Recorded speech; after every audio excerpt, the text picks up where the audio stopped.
کہ یہ جو 100 سال گزرے ہیں اس میں جتنی نابغہ اور جتنی علمی شخصیات پیدا ہوئیں، وہ لوگ جن کے اندر اللہ تعالیٰ نے بڑی زرخیزی اور بڑی ذکاوت رکھی تھی، بڑے فہیم اذہان، ان میں سے اکثریت جو تھی وہ امت کو اسی عظمت رفتہ کی بازیافت، ماضی کی ہی خودی خوانی اور اسی کے اندر اسی سحر میں ڈبو کر دوبارہ جگانے کی انہوں نے کوشش کی۔ اس سب میں ایک نعرہ لگا پورے عالم اسلام میں، وہ تھا سیاسی اسلام کا نعرہ، کہ ہم نے سب سے پہلے مذہبی حکومتوں کو اپنے ہاں مستحکم کرنا اور پھر یہی ایکسٹینشن کریں گی، عالمی سطح پر اس ایجیٹیشن کو پھیلانا ہے۔ ہم زوال کی طرف جا چکے تھے، جانے کے بعد جو اٹھانے کی تحریکیں اٹھیں اس میں سیاسی اسلام کے کردار کو آپ کیسے دیکھتے ہیں؟ اس نے ہمیں کیا اور مزید پیچھے دھکیلا ہے؟ اس سے بڑا نقصان ہوا۔ یہ بھی ایک اگر تدبیر کے لحاظ سے دیکھیں تو قبل از وقت اٹھنے والی تحریک تھی۔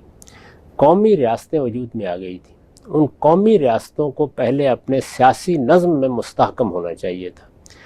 ان تحریکوں نے جو سیاسی اسلام کے نام پر اٹھیں، معاملات کو خراب کیا اور بہت سی جگہوں پر یہ کمزوری کا سبب بن گئیں۔ انہوں نے ایسی کشمکش پیدا کر دی جس میں ہر جگہ قومی ریاست کے مقابل میں ایک مذہبی ریاست گویا مجادلہ کرنے کے لیے اٹھ کھڑی ہوئی۔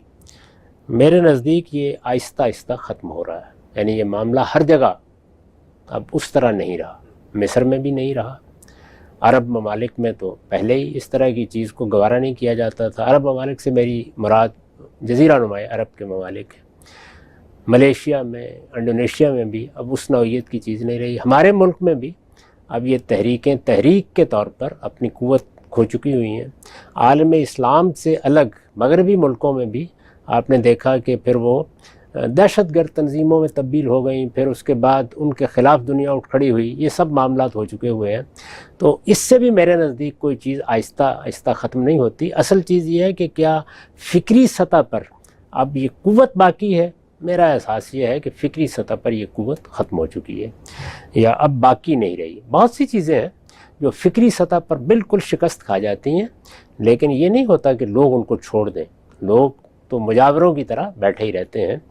فکری سطح پر جب کوئی چیز ختم ہو جائے تو اس کی پینیٹریشن ختم ہو جاتی ہے۔ تو اس لیے میرا احساس یہ ہے کہ اس میں ایک تو فائدہ ہوا، اس میں ایسے بڑے مفکرین پیدا ہوئے جنہوں نے اپنے مخاطبین میں اسلام پر اعتماد بڑھایا۔ اچھا۔ اور جو صورتحال ایک یلغار کی صورت میں پیدا ہو گئی تھی، آپ اخوان کو دیکھ لیں، جماعت اسلامی کو دیکھ لیں، آپ ڈاکٹر ناصر کے کام کو دیکھ لیں، معصومی کو دیکھ لیں، اسی طریقے سے نہضہ کو دیکھیں الجزائر میں، ہر جگہ یہ خدمت انجام پائی۔ اس لیے کہ کوئی غلط سے غلط چیز بھی جب دنیا میں اپنا عمل انجام دیتی ہے تو اس کے بعد فوائد ہوتے ہیں، لیکن سیاسی سماجی سطح پر نقصان پہنچا اور شدید نقصان پہنچا۔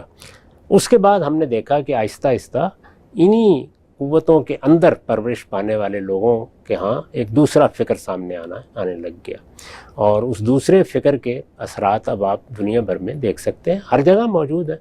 میں اس کا کوئی بہت تفصیلی ذکر، چونکہ اب وقت ہمارے پاس اتنا نہیں ہے، نہیں کرنا چاہتا، لیکن اگر آپ غور کریں گے تو مصر میں بھی، عرب ممالک میں بھی، اسی طرح مغرب کے پرانے ممالک میں بھی ایسا ہی معاملہ آپ انڈونیشیا میں دیکھ لیں، آپ ملیشیا میں دیکھ لیں، خود پاکستان میں بھی، اور بر صغیر کے حوالے سے دیکھیں تو ہندوستان میں بھی، ہر جگہ آپ کو ایک اور طرح چیزوں کو دیکھنے کا زاویہ ملنا شروع ہو گیا ہے۔